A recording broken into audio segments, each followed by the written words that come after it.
I hope, let's say if like reincarnation is true and like there's other dimensions and we have souls and everything, I do hope that like this earth, either it's like a manifestations of our minds and then we all have like our souls and we're all contributing through our like energy to create this reality that we perceive through our five senses. So that when we die, our souls will ascend to, let's say, like other dimensions, or we have like other experiences, but we still have individual souls. There's a part of me, I'm scared of losing my individuality too, because if your loved ones die, or like if you have like, you live on this earth and obviously people come in and out of your lives and that's natural, but is there a chance for us to, you know, once we die, to still be able to communicate with these other souls as us, because like, you need to be that person to have the same feelings, right? And connection with them. Yeah, and then if that's, you know, and so that's what I think about, because I'm like, okay, so if we lose our egos and we're really all one, I hope like we ascend and we still have souls and like something happens where we still have some sort of individuality, but then like I feel like at the very core, if we're all from this like one major energy source, like how do you even, what does that even mean? You know what I mean? Like it's kind of no scary. one knows what it means. That's the problem. Do you want me to elaborate on that? Like All right. The ego itself, this is a material self, a false self, right?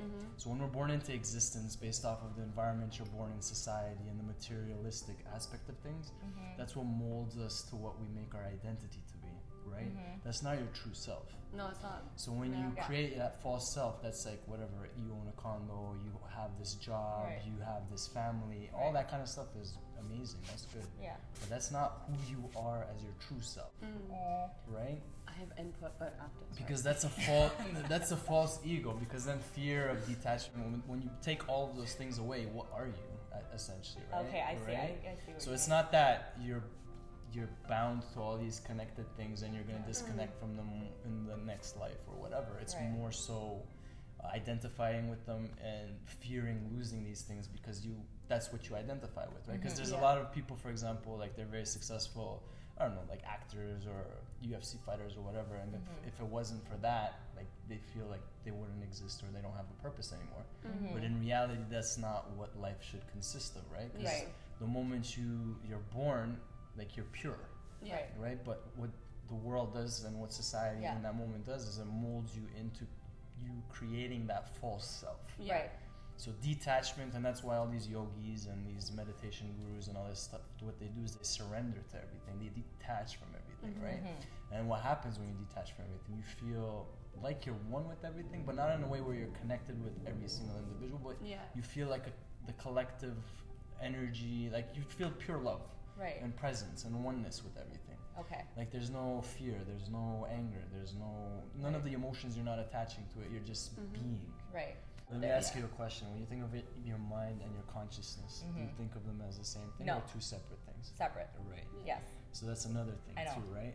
The moment you experience those things where it's like oneness and all that clarity and all these epiphany moments, it's because you're detaching from the mind. Just observe things without labeling it or anything. Like I look at that wine glass and say, that's a wine glass. But in reality, if I'm not thinking about it, I can appreciate the silhouette, the creativity aspect of it. Yeah. Like we label everything in our mind is so quick and like it's dealing with multiple things at once. But once you take that all away, that's when you come up with the things that matter. That's why meditation is so powerful. That's why psychedelics are also powerful. No, I because it strips away the mind, it quiets it for a bit, and then that's when your pure consciousness surfaces. That's why, like, one thing I do now is, because my personality is pretty like agitated sometimes. Like now, when thoughts or feelings come into my mind, especially if it's like intense, I've mentioned this before, but I try to I like pull myself out and I try to like look at myself thinking or feeling these things, and I'm like, why am I? You're trying to look at yourself from the outside person. It's a stoic perception. Have you guys read the book Four Agreements? Yes. I actually had that in my bag, ironically. Really? Because Don Miguel Ruiz. Yeah. What is it about? It's like so basically like some of the things you guys were discussing earlier is like what that book talks about, like how when you're brought into the world, you're clear conscious, clear mind, clear everything, but then as you reach a certain age, as you're growing up, you build this conscious, you build your personality for how the family that you're raised in or the people that have surrounded you, you build that, what's the word I'm trying to look for? You guys, you mentioned it earlier. Oh man, I have a bad memory. Ego. Cut this out. Yes, ego. Your ego, your identity. Yeah, there we go. That's just like, it slipped my mind. I was like, crap. Okay, so show it to everyone. This book. 4 agreements. Yeah, this is the 5th agreement. Sorry. The 5th agreement. Oh, I bought the wrong one. I thought I had the 4th in my Plot twist. There's actually 5 agreements, not just 4. No, because he has a book called The 4 Agreements. I have both there of is, them. yeah, and then it did very well, so then he's like, you know what, I'm gonna make a 5th agreement. But clearly the one that I have in my bag is the 5th, not the 4th. What is the 5th agreement? The 5th agreement takes us to a deeper level of awareness of the power of the self and returns us to the authenticity we were born with. Okay. Yeah, it's very. So that's pretty much what you touch base on. What we just like talked even about. in today's society, you're born with culture, you're born with religion, you're born in like specific environments, and we have to realize that we're not bound to these things. We're not restricted.